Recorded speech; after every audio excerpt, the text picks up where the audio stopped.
আমাদের গুরুত্ব কি, তানজিমের দরকারটা কি, ঐক্যতার প্রয়োজনটা কি, বক্তাগণ বক্তব্য দিয়েছেন।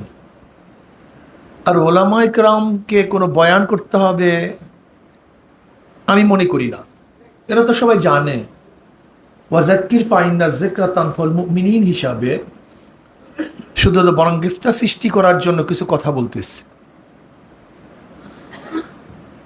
আসলে বাংলাদেশের দুর্বলতা কোথায়, ইসলামের আজকে দুর্বলতার কোথায়, এইটা আমাদেরকে চিহ্নিত করতে হবে। আসলে ইসলাম দুর্বল, কোনো সন্দেহ নেই, ঠিক না? আজকে বাংলাদেশে ইসলামের অবস্থান, আদর্শ, নীতি তো ব্যক্তি পর্যায়ে আছে, রাষ্ট্রীয়ভাবে ইসলামের কোনো নীতি আদর্শ আছে নাকি ভাই? কোনো জায়গায় নাই, একেবারেই নাই।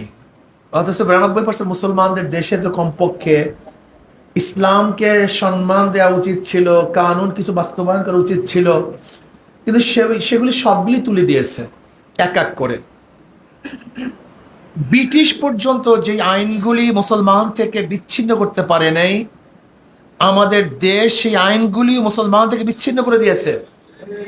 তালাকের ব্যাপারে ব্রিটিশ পর্যন্ত ওলামায়ে কেরামের ফতোয়ার উপরে সিদ্ধান্ত গ্রহণ করত, কিন্তু এখন কিন্তু তালাকের ব্যাপারেও ওলামায়ে কেরামের সিদ্ধান্ত কোর্ট গ্রহণ করে না।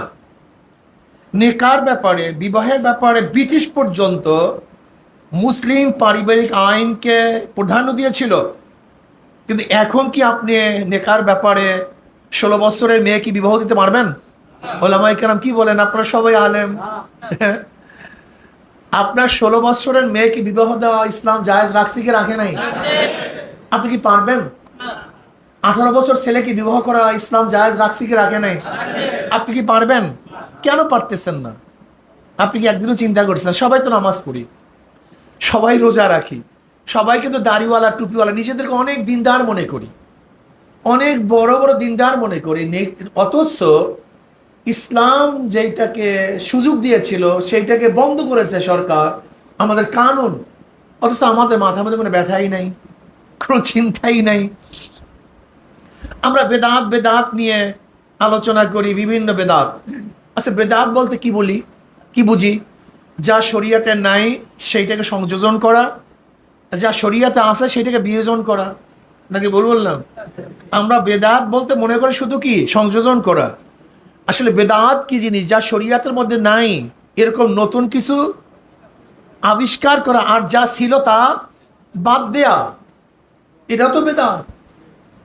তাহলে আজকে বেদাত করতেছে গোটা রাষ্ট্র, অথচ এই বেদাতের বিরুদ্ধে আমাদের কোনো আন্দোলন নেই, কোনো কথা নেই। শরিয়াতকে ডাইরেক্ট অমান্য করছে রাষ্ট্র, কোনো কথা কার মধ্যে আছে? চিন্তাই নাই, ভাবনাই নাই। কেন যে নাই তা আমি জানি না, কেন যে মাথার মধ্যে আসে না তা আমার বুঝে আসে না। দেখেন, আল্লাহ পাক প্রথমেই ওহী নাযিল করেছেন ইকরা বিসমি রাব্বিকাল্লাযী খালাক।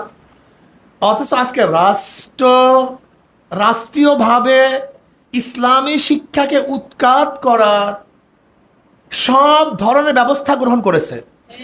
শুধু ব্যবস্থাই গ্রহণ করে নাই, আপনারা জানেন তো অবশ্যই, শিক্ষাঙ্গনে যেন একজন মুসলমান সন্তান তৈয়ার হতে না পারে, মুসলমানের মেজাজ না থাকে, সমস্ত ব্যবস্থা গ্রহণ করেছে। শুধু কি তাই? আপনার মেয়ে স্কুলে যাবে, তাকে ড্যান্স দিতেই হবে বাধ্যতামূলক। আপনি কি জানেন বর্তমান পড়াশোনার অবস্থাটা কি? অনেকেই জানি না, কেন খবর নেই তো, রাষ্ট্রের খবর নেওয়া তো নাজায়েজ। আলেমরা তো রাষ্ট্রের খবর নেওয়া নাজায়েজ, এগুলো বদ্দিনী, এগুলি তো দিনদারি না। আমি জানি না আপনাদের পড়াশোনা মেজাজের অবস্থা কি, কালচারের অবস্থা কি, ফেকেরের অবস্থা কি। আজকে বর্তমানে পড়াশোনা শিল্প সংস্কৃতি বইয়ের মধ্যে একেবারে ষষ্ঠ থেকে শুরু করে 10 পর্যন্ত শিল্প এবং সংস্কৃতি বইয়ের মধ্যে যা কিছু দেয়া হয়েছে, যে ষষ্ঠ থেকে 10 পর্যন্ত একটা মেয়ে বা ছেলে পড়াশোনা করে, সে আর মুসলমান থাকতে পারে না, থাকতে পারবে না। যতগুলি সেটা আর্টিকেল দেওয়া হয়েছে, যতগুলি প্রোগ্রাম ঐক্যবদ্ধভাবে সেখানে করা হয়েছে, সবগুলির পিছনে পুরুষ এবং মহিলা। যেমন একজন একজনকে সাহায্য করবে, সেখানে কে? পুরুষ এবং মহিলা। একজন একজনকে বন্ধু বানাবে, শুধু পুরুষ মহিলা মুসলমানই নয়, ওখানে দেখবেন গল্পের মধ্যে বন্ধু এবং বান্ধবী, এর মধ্যে প্রত্যেকটা বন্ধু দেখানো হয়েছে হিন্দুদেরকে, আর প্রত্যেকটা বান্ধবী দেখানো হয়েছে মুসলিম মেয়েদেরকে এই বর্তমান বইয়ের মধ্যে। যেমন কৃষ্ণ, তার বন্ধুকে আয়েশা, বুঝাতে পারি নেই। দীপক, তার বন্ধুকে ফাতেমা, তার বান্ধবীকে ফাতেমা, এইভাবে দেখানো হয়েছে। আপনি আশ্চর্য হয়ে যাবেন আজকে শিক্ষা এবং সংস্কৃতির মধ্যে গায়ে হলুদে কিভাবে ড্যান্স করতে হবে, কোন ড্যান্স কোন গোত্রের কোন এলাকার গ্রহণ করতে হবে, কর্ণাটকের ড্যান্সের অবস্থাটা কি, ইউপি ড্যান্সের অবস্থাটা কি, ক্যালকাটার ড্যান্সের অবস্থা কি, অঙ্গ ভঙ্গি কিভাবে করতে হবে, মাথা কিভাবে নাড়াতে হবে, শরীর কিভাবে ঝাঁকাতে হবে, কোমর কিভাবে ঢুলাতে হবে, এগুলি থিওরিক্যাল বললে হবে না। থিওরিক্যাল বললে হবে না, আবার বাস্তবে দেখাতে হবে তার ড্যান্স ঠিক হচ্ছে কি হয় নেই। এই পড়া বর্তমানে শিক্ষাঙ্গনে পড়ানো হচ্ছে। ট্রান্সজেন্ডার নিয়ে আমরা আলোচনা করেছি। ট্রান্সজেন্ডার বাদ দিতে বাধ্য হয়েছে সে শরীফা, কিন্তু বর্তমান সিলেবাস এমন পরিকল্পিতভাবে সাজানো হয়েছে, শুরুর থেকে শেষ পর্যন্ত এমন কোনো লাইন নাই যেই লাইনের মধ্যে ইসলামের খেলাফ কোনো কথা বলা হয়নি। বর্তমান শিক্ষা সিলেবাসটাকে আমরা কিভাবে বলতে পারি, যদি প্রশ্ন করি, আমি যদি প্রশ্ন করি ময়লার কোন অংশ খারাপ, যদি প্রশ্ন করি ময়লার কোন অংশটুকু খারাপ, আপনি কি জবাব দিবেন? হ্যাঁ, ঠিক বর্তমান শিক্ষা সিলেবাসটাকে যদি বলেন কোন বইটা খারাপ, না, সব লাইনই খারাপ, সব অংশই খারাপ। কিন্তু ওলামায়ে কেরামের কোনো প্রতিবাদ নেই, কোনো আলোচনা নেই, সেই কোনো আন্দোলন নেই। আমি মাদ্রাসায় কত ছেলেরা পড়াশোনা করি, কাফিয়ায় কত ছেলেরা পরীক্ষা দেব, অথচ মেট্রিকের মধ্যে কত ছাত্রছাত্রী পরীক্ষা দেয় জানেন? 22 লক্ষ, 27 লক্ষ, 30 লক্ষ মানে ছাত্রছাত্রীরা, শিক্ষার্থীরা। এরাই একদিন কি হবে? ম্যাজিস্ট্রেট হবে, এরাই কি হবে? ডিসি হবে, এরাই কি হবে? এসপি হবে, এরাই কি হবে? বিচারক হবে। যখন বিচারের মঞ্চে বসে ওরা শিক্ষা পেয়েছে, সহশিক্ষা, মানব শিক্ষা বুঝেন? কোনো ধর্ম নাই, আমরা সবাই মানুষ, হিন্দু, খ্রিস্টান, বৌদ্ধ, নাস্তিক, ব্যাস। এখানে আবার ভেদাভেদটা কি?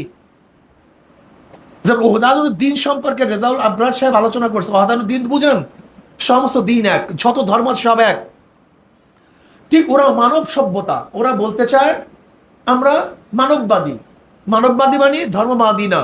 কিসের মুসলমান, কিসের হিন্দু, কিসের খ্রিস্টান, সব এক। যখনই আপনি টুপি পরিহত অবস্থায় ওই ম্যাজিস্ট্রেটের কাছে, জজ সাহেবের কাছে বিচারে প্রার্থনা করবেন, তখন সে আপনাকে ভালো বিচার করতে পারবে না, ন্যায় বিচার করতে পারবে না, ওনার মধ্যে মেজাজ খারাপ হবে। আপনি জানেন দেশটাকে কোথায় নিচ্ছে? এ তো শিক্ষা সংস্কৃতি, এরপরে স্বাস্থ্য সুরক্ষার কথা বলতেছি, ইতিহাসের মধ্যে তো আরো মারাত্মক। পুরো মুসলমান ইতিহাসকে গড়বড় করে ফেলছে। আমাদের মুসলমান যোদ্ধা এবং শাসকদেরকে বর্তমান ইতিহাস ডাকাত এবং লুটেরা হিসাবে প্রমাণ করতে চেয়েছে। আপনি চিন্তা করতে পারছেন? যারা এই দেশ আক্রমণ করেছে, এই দেশ শাসন করেছে, এই দেশ বিজয় করেছে, ইসলামের ঝান্ডা তুলেছে, আজকে বর্তমান বাংলাদেশের ইতিহাস তাদেরকে কি বলছে? ডাকাত,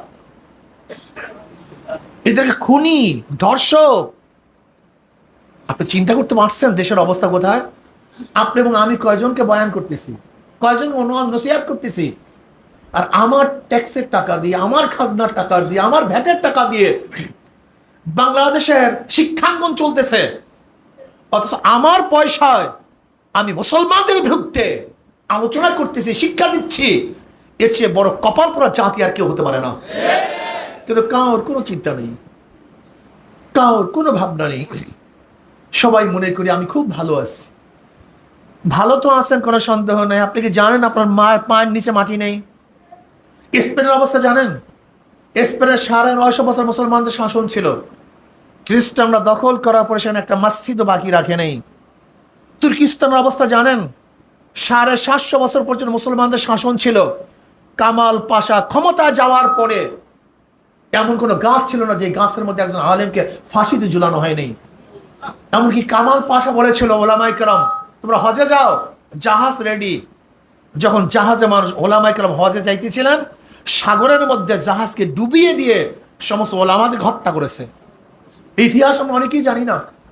সেখানে আজানকে বন্ধ করে দিয়েছিল। কোথায়? তুর্কিস্তান, যেখানে তুরস্ক, যেখানে 750 বছর পর্যন্ত মুসলমানদের শাসন ছিল। সেই তুরস্কের কথা বলতেছি। সেখানের অবস্থাটা কি?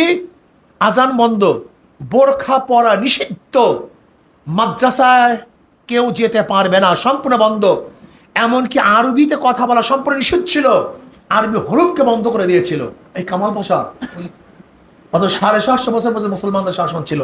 এই যে দেখেন না, বারবার একটা স্লোগান উঠে, এক মুখী শিক্ষানীতি চাই। এই কুদরতি খোদা শিক্ষা কমিশন বাস্তবায়ন করার জন্য তারা পায়তারা করতেছে না। এই কুদরতি খোদার শিক্ষা কমিশন বাস্তবায়ন করতে পারলে একজনের মুসলমান থাকবে, সব নাস্তিক হয়ে যাবে, সব নাস্তিক হয়ে যাবে। লক্ষ লক্ষ কোটি কোটি সন্তানেরা নাস্তিক হয়ে যাবে। আপনার জানা আছে কিছু? এ তো শিক্ষা সিলেবাসের অবস্থা। এবারে বাংলাদেশের ভূখণ্ডের অবস্থাটা কি? এখন ভূখণ্ডই তো টিকতেছে না, এই রাষ্ট্রই তো থাকবে না, এই দেশই তো থাকবে না। এটা তো সেই সিকিমের মতো লেনদীপ দর্জু, লেনদীপ দর্জু যেরকম সিকিমকে ভারতের কাছে বিক্রি করে দিয়েছে, আজকেও তো সেই অবস্থা চলতেছে। আপনি কি দেখছেন ভারতের সাথে চুক্তির অবস্থাটা কি চলতেছে? কি চুক্তি করেছে? আমাদের দেশের থেকে সেরা করিডোর ব্যবহার করবে, অথচ ভারতের কোনো কিছুই আমরা ব্যবহার করতে পারবো না। এটা তো হতে পারে না। আজকে আমাদের প্রাইম মিনিস্টারকে ভারত যেইভাবে সংবর্ধনা দেয়, আমরা লজ্জা পাই, আমরা লজ্জিত, অনেক লজ্জা পাই। একজন প্রাইম মিনিস্টার অন্য দেশে গেলে সেখানে প্রাইম মিনিস্টার তাকে রিসিভ করবে, অথচ আমাদের দেশে প্রাইম মিনিস্টার ভারতে গেলে, প্রাইম মিনিস্টার তো দূরের কথা, একজন ভালো মন্ত্রীও তাকে রিসিভ করার জন্য আসে না। ভালো মন্ত্রীও না, উপমন্ত্রী তাকে রিসিভ করার জন্য আসে, ফুল মন্ত্রীও না। আমরা লজ্জা পাই। এটা গোলামির। লেনদুপ দর্জি বলেছিল, যখন আমি স্বাধীন দেশে প্রেসিডেন্ট ছিলাম সিকিমের, তখন ভারত যখন যেতাম আমাকে লাল গালিচা বিছিয়ে তারপর সম্পন্ন দেওয়া হতো। কিন্তু আমি যখন সিকিমকে ভারতের হাতে তুলে দিয়েছি, তখন ভারতের একজন ঊর্ধ্বতন কর্মকর্তার সাথেও সাক্ষাৎ করতে বহু সময় অপেক্ষা করেও সাক্ষাৎ করতে পারতাম না। এই হল গোলামির অবস্থা। আমাদের দেশে প্রাইম মিনিস্টারকে ভারতের লোকেরা, নেতারা পরিকল্পিতভাবে বলছিলেন কি জানেন? মুখ্যমন্ত্রী। কি বলছিলেন? আপনি কি দেখেছেন? আমাদের এই প্রাইম মিনিস্টারকে এক সময় ভারতে যাওয়ার পরে তার মাথার মধ্যে সিঁদুর লেগিয়ে দেওয়া হয়েছিল। মুখ্যমন্ত্রী কি? মুখ্যমন্ত্রী হল প্রদেশের এক মন্ত্রী, প্রদেশের প্রধান। ভারতের অনেকগুলো প্রদেশ আছে, প্রদেশের প্রধানকে কি বলা হয়? মুখ্যমন্ত্রী। তাহলে আমাদের দেশের প্রাইম মিনিস্টারকে যদি মুখ্যমন্ত্রী বলে, তার মানে কথা বলেন না কেন? বুঝেন? বর্তমান ভারত যেই ম্যাপ প্রকাশ করেছে, সেই ম্যাপের মধ্যে বাংলাদেশকে আলাদা দেখানো হয় নাই। এটা ভারতের অংশ দেখানো হয়েছে, ভারতের অংশ দেখানো হয়েছে। কাজী ডাল মে কুছ কালা হ্যায়, ইয়ে বরাত কা চা হ্যায়, তামাশা নেই। কি করতে চান? কি করবেন? আজকে দেখেন কোটা আন্দোলন নিয়ে কি চলতেছে। কোটা আন্দোলন 56% চাকরিজীবী হবে কোটার ভিত্তিতে। এটা সহ্য হয়? এটা হতে পারে? এটা যুক্তি আছে? মেধার দাম কোথায়? এখানে মেধা কোথায়? কোটা। বাবা মুক্তিযোদ্ধা, ছেলেও সেই কোটা, নাতিও কোটা, তারপরেও কোটা। তা বাংলাদেশের জনগণ কোথায় থাকবে? গর্তে থাকবে। তোমরা থাকবে কোঠার মধ্যে, আর জনগণ থাকবে গর্তের মধ্যে। এটা হয়? আজকে আন্দোলন যারা করতেছে তাদের বিরুদ্ধে অলরেডি কেস হয়ে গেছে, হুমকি দুমকি দেওয়া শুরু হয়েছে। আসলে কি জানেন কোটার দ্বারা উদ্দেশ্যটা কি? কোটার উদ্দেশ্য হলো আওয়ামী লীগের পেটুয়া বাহিনীদেরকে সরকারের মধ্যে ঢুকানো, অন্য কোনো উদ্দেশ্য না, আর কিচ্ছু না। যাই হোক, কত কথা বলবো, সব জায়গায় ঘা। আমাদের ধর্মীয় ভাবেও আজকে ষড়যন্ত্র চলতেছে, রাজনৈতিক ভাবেও ষড়যন্ত্র চলতেছে, দেশের মাটি নিয়েও ষড়যন্ত্র চলতেছে। এই মুহূর্তে ওলামায়ে কেরামের কোনো বিকল্প নেই। ওলামায়ে কেরাম ঐক্য হন, একসাথ হন, একসাথে কাজ করুন। কত বিচ্ছিন্ন থাকবেন? আমার হাতের দিকে তাকান, 5টা আঙ্গুল, যদি ও ভিন্ন থাকে কোনো কিছু করতে পারবো না, অন্য আঙ্গুল ভিন্ন থাকে কিছু করতে পারবো না। 5ও আঙ্গুল ভিন্ন ভিন্ন কাজ করতে পারলে কোনো কাজই হবে না। কিন্তু যখন একসাথ করব, ঠিক আমরা ভিন্ন ভিন্ন থাকবো, কোনো কাজ হবে না, কোনো লাভ হবে না। যখন ঐক্য হব, তখন আমার বিশাল পাওয়ার হয়ে যাব। অ্যাটম বোম বানায় কিভাবে জানেন? অ্যাটম বোম কিভাবে বানায় জানেন? বিচ্ছিন্ন কতগুলি পাওয়ারকে একত্রিত করলেই অ্যাটম বোম হয়ে যায়। বিচ্ছিন্ন কতগুলি পাওয়ারকে একত্রিত করলেই অ্যাটম বোম হয়ে যায়। যতক্ষণ পর্যন্ত পাওয়ারগুলি বিচ্ছিন্ন থাকে, ততক্ষণ তার কোনো শক্তি থাকে না। কিন্তু যখন এক হয়, মহাশক্তি, মহাপ্রলয়, বিশাল ব্যাপার, টর্নেডো। কিন্তু যতক্ষণ বিচ্ছিন্ন থাকবে, ততক্ষণ কোনো দাম নেই। ঠিক আপনারা প্রত্যেকে একটা অ্যাটম বোমের পার্টস, অ্যাটম বোমের অংশ। কিন্তু যখন বিচ্ছিন্ন থাকবেন, কোনো ফায়দা নেই, কোনো লাভ নেই, কিচ্ছু নেই। কিন্তু যখন এক হয়ে যাবেন, আপনি এমন শক্তি হবেন, যে শক্তিকে বাধা দেওয়ার ক্ষমতা কোনো দুনিয়া রাখে না, কোনোদিন না, পারবে না, পারতে পারে না। এর জন্য ওলামায়ে কেরামকে বলবো, এক হন। আজকে উলামা মাশায়েখ আইম্মা পরিষদ এমন এক প্ল্যাটফর্ম, যে প্ল্যাটফর্মে যদি ঐক্যবদ্ধ হন, তাহলে আশা করি ইনশাআল্লাহ বাংলাদেশে উলামায়ে কেরামের এত বিশাল এক শক্তি হবে। বুনিয়ানুম মারসুস দস্তু দস্তে দরিয়া भी नहीं सोरे हमने বাহরে জুলমত মে দৌড়া দেয়া ঘোরা हमने। আমরা তো ওই জাতি যারা চাটিয়াল ময়দানের মধ্যে শুধু ঘোড়া চালাই নাই, উত্তাল তরঙ্গের মধ্যে আমরা ঘোড়া পদর্পণ করিয়েছিলাম। তু শাহীন হয়, পরওয়াজ হয় কাম তেরা, তেরে সামনে আসমান और भी है। মুসলমানদের জন্য কোনো কিচ্ছু নাই, এরা খোলা আকাশে ঘুরবে, সব জায়গায় তারা যাবে, তাদের জন্য সব জায়গা উন্মোচন হয়ে যাবে, উন্মুক্ত হয়ে যাবে। কাজে আসুন আমরা সব ঐক্যবদ্ধভাবে উলামা মাশায়েখ আইম্মা পরিষদকে শক্তিশালী করি। রাজি আছেন ইনশাআল্লাহ? উলামা মাশায়েখ আইম্মা পরিষদটা কি ভাই?